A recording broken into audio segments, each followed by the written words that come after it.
పశ్చిమ గోదావరి జిల్లా ఆచంట నియోజకవర్గంలో కారుణ్య ట్రస్ట్ అధినేత తుంగా నాగేశ్వరరావు తన ఉదారతను చాటుకున్నారు. సేవే లక్ష్యంగా భీమలాపురం సీతమ్మ చెరువు గ్రామంలో పలు అభివృద్ధి సహాయక కార్యక్రమాల్లో ఆయన పాల్గొన్నారు. భీమలాపురంలోని ఆంజనేయ స్వామి ఆలయ పంట కాలువ సైడ్ వాల్ నిర్మాణం కోసం ట్రస్ట్ తరపున 5 లక్షల రూపాయల భారీ విరాళాన్ని అందజేశారు. అలాగే గొంతు క్యాన్సర్తో బాధపడుతున్న శ్రీరామకృష్ణ అనే వ్యక్తికి తక్షణ సాయంగా 10,000 రూపాయలు అందించి మెరుగైన వైద్యం చేస్తానని హామీ ఇచ్చారు.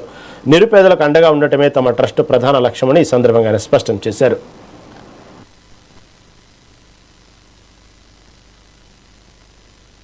ఈరోజు మా ఊరికి శుభదినం.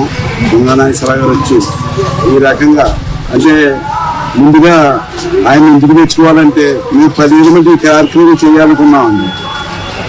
ఆ కార్యక్రమాన్ని ఇవాళ దిగ్విజయం చేస్తున్నందుకు ముందుగా తుంగా నాగేశ్వరరావు గారికి కృతజ్ఞతలు. ఈ గుడికి ఏ విధమైన ఆస్తి కానీ ఏమీ లేదండి. ప్రజల సహకారంతో, వర్తక సంఘం సహకారంతో, గ్రామస్తుల సహకారంతో, పట్టణుల సహకారంతో అలాగే కార్యక్రమాలు చేస్తామండి. 2 మంది జరుగుతుంది. ఇక్కడ 4వ తరం ఆర్గనైజింగ్ వచ్చిందండి. గుబ్బల వెంకటరత్నం గారు, తర్వాత గుర్రం అబ్బుల్ గారు, తర్వాత తాడికొండ సత్పండి గారు, మళ్ళీ కొత్త రామారావు గారు, మళ్ళీ ఇప్పుడు ఎర్రబ్బు వెంకయ్య గారు ఈ కార్యక్రమాన్ని దిగ్విజయం చేస్తున్నందుకు సభముఖంగా వారికి కూడా కృతజ్ఞతలు తెలియజేస్తాం. తుంగా నాగేశ్వరరావు గారికి ఐశ్వర్యాలు, ఆశయాలు కలగాలి. అభివృద్ధి చెందుతూ కుటుంబం అందరి మూలల్లోనూ మంచివాడు అనిపించుకోవాలి.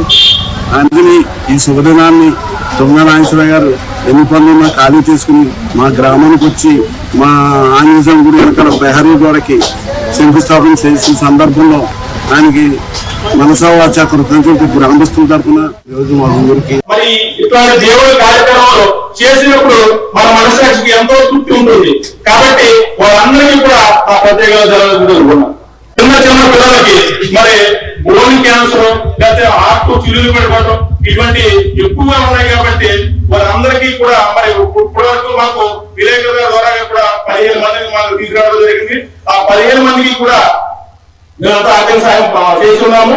అలాగే ఇంకా కూడా పాదయాత్ర మొత్తం గడపడానికి తిరిగి అందరికీ కూడా మరి ఏం సమస్య తెలుసుకుని అలాగే మన డిప్యూటీ సీఎం అయిన పవన్ కళ్యాణ్ గారి దృష్టికి తీసుకెళ్లి అన్ని పనులు కూడా చేస్తానని ఈ సభకు తెలియజేసుకున్నాను. మన కూటమి ప్రభుత్వం కూడా మరి ఎన్నో ఎన్నో ఎన్నో మంచి పనులు చేస్తుంది. వారికి మనం ఇవన్నీ తెలియజేయగలిగే సమస్యలు మరి వారు పెద్ద మొత్తంలో మరి అమరావతి అక్కడైతే అట్లా మన మనసులో మన కళ్ళు కూడా జరుపు అందరూ మంచి మరి ఇట్లాంటి దేవుడి కార్యక్రమాలు చేసినప్పుడు మన మనసాక్షికి ఎంతో తృప్తి ఉంటుంది. కాబట్టి వాళ్ళందరికీ కూడా ఆ ప్రత్యేకత జరుగుతుంది.